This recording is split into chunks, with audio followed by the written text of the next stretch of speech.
A disciplined mind is one that knows how to say no to what's useless, even if it wears the mask of reason.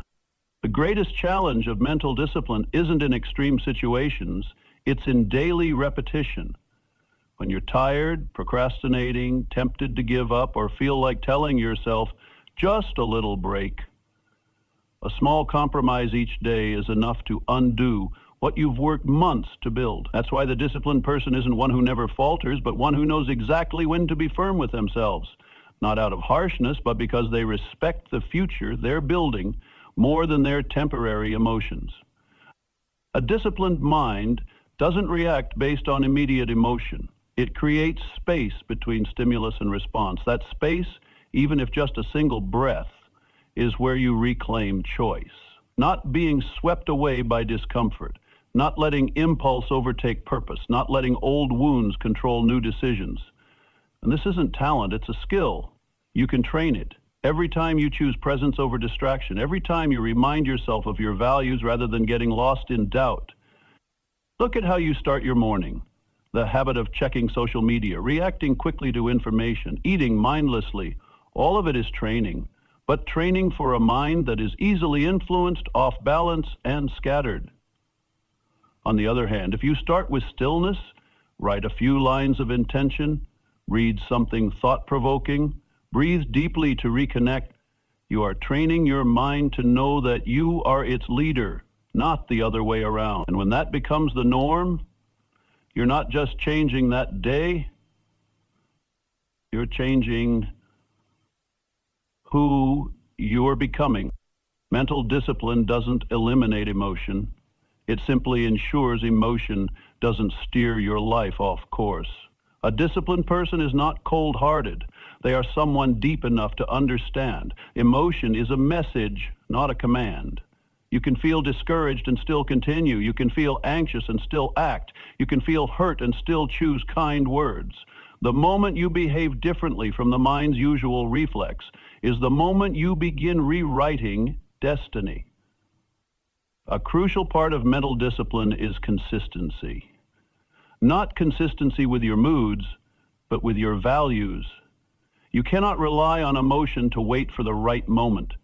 You must act based on what you know is right and repeat what's right, whether or not you feel like it that day. Just as a martial artist doesn't wait for motivation to train, a mind builder doesn't wait for the right mood to return to focus. They do it because it's the only path to becoming the strongest version of themselves. And perhaps the most important truth is this: mental discipline is not a journey with a final destination. It is a choice you make every day. When you choose not to get dragged into a pointless argument, when you choose calm in the face of bad news, when you turn down short-term gratification to uphold long-term principles. Each of those moments is a rep in training that invisible muscle. And no one may see it, but everyone will feel it in the way you show up, grounded, present, and undisturbed by the storm. Emotions don't show up to break you. They come to say something your logic hasn't yet noticed. When you feel sadness, anger, hurt, or anxiety, it isn't a sign of weakness. It's the whisper of a deeper mind trying to get your attention. But if you see emotions as disruptors, as things to eliminate, avoid, control, or reject, you will never hear the true message they're trying to deliver. And it is that very rejection, not the raw emotion itself, that drains you. Have you ever felt choked up without knowing why? Ever lashed out in anger and regretted it even though your rational mind told you to stay quiet? Ever smiled on the outside but felt like your heart just collapsed? That's when emotion shows up, not to make you lose control, but to point out that a part of you has been neglected, is in pain, and needs to be seen. Emotions are data. They carry information, and if you learn how to read them, instead of suppressing them, you'll uncover the true depths of your inner world. A mature person is not someone who no longer feels emotions, but someone who can recognize emotions without letting them blindly dictate their actions. The difference between someone ruled by reactivity and someone who lives with depth lies in the ability to pause in the flow of feeling and ask, what is this emotion trying to tell me? Anger might be a call to restore boundaries. Sadness might be a sign of unacknowledged loss. No emotion is meaningless if you have the courage to listen. The problem is that you grew up in a world conditioned to deny emotions. Don't cry. Be strong. Calm down. These words weren't meant to harm, but they unintentionally planted the belief that emotions are problems. And so you learn to stay silent when hurt, to hide when breaking down, to pretend to be okay while feeling chaotic inside. But repressed emotions don't disappear. They run underground, and when not released through conscious awareness, they explode through behavior. Vague anxiety, misplaced anger, paralysis when facing key decisions. What you need is not to control emotions, but to accompany them. Imagine emotions as children knocking on the door. One is anxious, one is angry, one is lonely. If you slam the door, they'll pound harder. If you yell at them, they'll scream back. But if you open the door, sit down and ask, what are you feeling? What do you need from me? You'll be surprised by how quickly the inner storm calms. Because emotions don't need fixing. They need to be seen and understood. And from that understanding comes the appropriate action. An essential part of inner mastery doesn't lie in always staying balanced, but in recognizing when you're off center. When anger flares, instead of instantly reacting, pause and ask, which boundary of mine is being crossed? When sadness arrives, listen, what loss have I yet to acknowledge? When anxiety creeps in, observe what imagined future is distorting my present.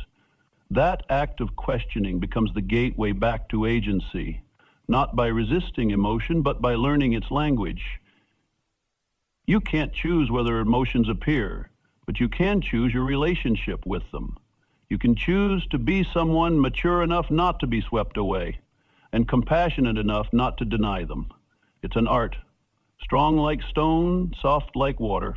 The person who masters their inner world is not cold. They simply don't let fear, anger, or pain steer their decisions. They feel fully, then choose their response. And because of that, every response comes from clarity, not chaos. The beautiful thing is this: emotions, when heard and handled correctly, release themselves. No need to force, no need to push away, just presence. When you are truly present with pain without judgment, it begins to dissolve like a passing cloud. When you acknowledge fear without running, it steps back and lets you move forward. Emotions carry their own wisdom. And when you stop fighting them, you'll realize they were never the enemy. They were parts of you trying to find their way home. A steady mind is not one without emotion, but one that knows emotions are companions, not threats. And from there, you no longer live in fear every time a feeling rises, no longer hide your vulnerability, no longer run from yourself. You dare to sit with the storm inside like a seasoned sailor, knowing that the wave won't sink you unless you panic. It is in that stillness, within the storm, that you discover your true strength. Emotional intelligence is not the ability to hide emotions. It is the subtle skill of recognizing, interpreting, and navigating emotions, not only your own, but also those of others. A person with emotional intelligence doesn't live through avoidance or impulsive reaction. They live through a kind of inner wisdom, where emotions are observed like flowing water, neither suppressed nor swept away. They don't chase every wave of mood, but learn to steer the boat within the storm, one hand on the rudder, the other holding kindness.